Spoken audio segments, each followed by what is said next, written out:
about the fact that for every call that Samaritans gets to answer on the helpline, there are 1 to 2, maybe even more calls that go unanswered.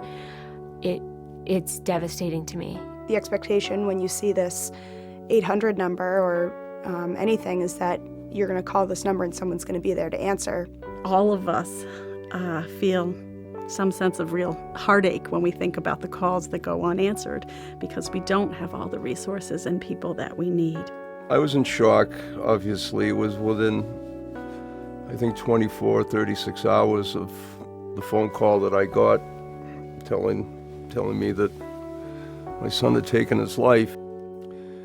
And I called the Samaritans to get that information I would hope would help us, and unfortunately I got a recording that said to please call back later. I think for people who are calling, that connection, that other human being on the other side of the telephone is grounding. I suddenly, within hours of my son's suicide, I suddenly realized, and I'm told about all this network and all these different mechanisms that are in place to help people. Primarily for people that are feeling hopeless. It's a voice that's hopeful. It's something that realizes you in particular and what you're going through. I wish my son had called somebody, but what if he had and got a recording? I mean, that's just kind of makes you a little ill. So when I think about missed calls, I think about that link, that relationship, that connectedness going unfulfilled. I got involved with Samaritans 3 years ago. My cousin Johnny had taken his own life. I guess when I go home at the end of a shift, I comfort myself with the thought that it's better that we were there than that we weren't there. Knowing that somebody may have been where Johnny was and not be able to get through to somebody who may be able to just listen and hear them out and hear their struggles and their grief, that breaks my heart. I just hope that nobody else had called 5 minutes after me and got the same recording and then took their life.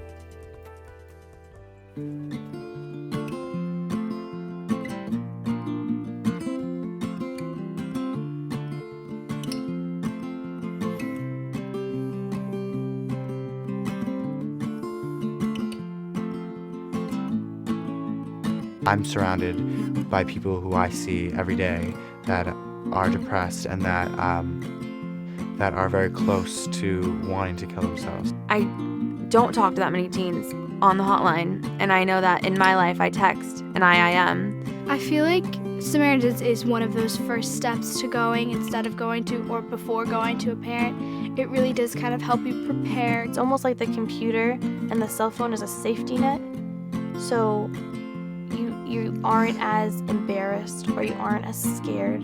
When you say something like on the phone, like when you verbalize it, it kind of makes things more real and more serious. And I think that when you're IMing or texting it, it's easier for you to say it.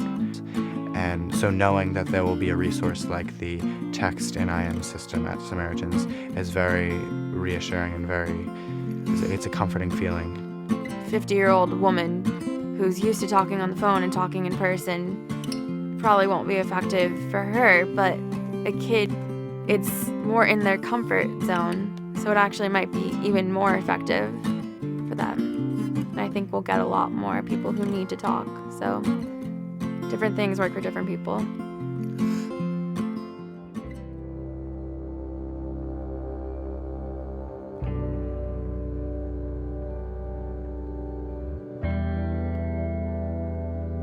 So Bay Path, we're the ones who identify the people who are at need in the community and then make the referral over to advocates who provides the actual mental health assessment and treatment. And then Samaritans provides a very wonderful, I think, supplement to that by providing these outbound calls to really isolated or lonely elders in the community. It involves calling other elders in the Metro West area. One has to be an elder oneself in order to be a caller. The people that we talk to in the Elder Community Care Program are under stress because they are often isolated. This has always been about trying to provide comprehensive services to elders in the community. Many of them are lonely, which is understandable. As we get older, our friends move away or we move away. Our friends die, and so there can be that feeling of isolation. I centered my life around my children, and now that they're grown, I really am grateful for having such a nice person to call me. If you can nip this at an early stage, it probably never develops to a suicidal state. When we make these calls, when we do connect, I can feel it. I can feel that they are appreciative of the call, that they look forward to other calls from us. I hope I have done as much for them as they have done for me. There are people you can talk to and who understand what your issues are. It's like having a best friend.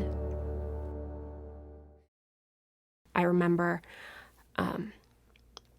just sitting there and crying and crying and crying, and that was when I really, really allowed myself to yell and cry and scream and be angry. And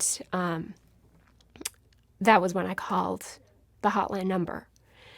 And I was kneeling there on the ground in a cold cemetery on the phone with this amazing woman. I don't remember her name. I don't remember anything about her. I just remember her saying, "I'm so sorry. And you and your family are in for a really rough road, but there are people here that can help."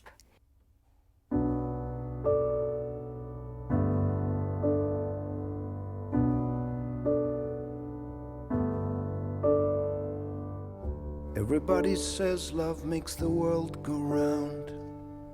I hear a bubble, I hear a sound of my heart beating, then I turn around, find you standing at the door.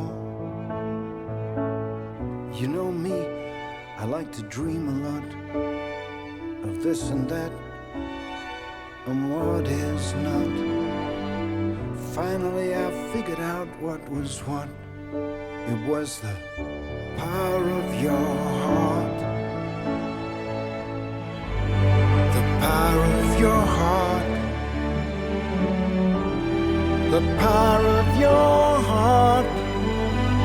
All around the world just to bring you back. It was the power of your heart.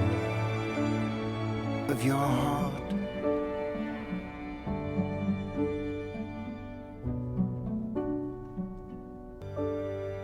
Of your heart.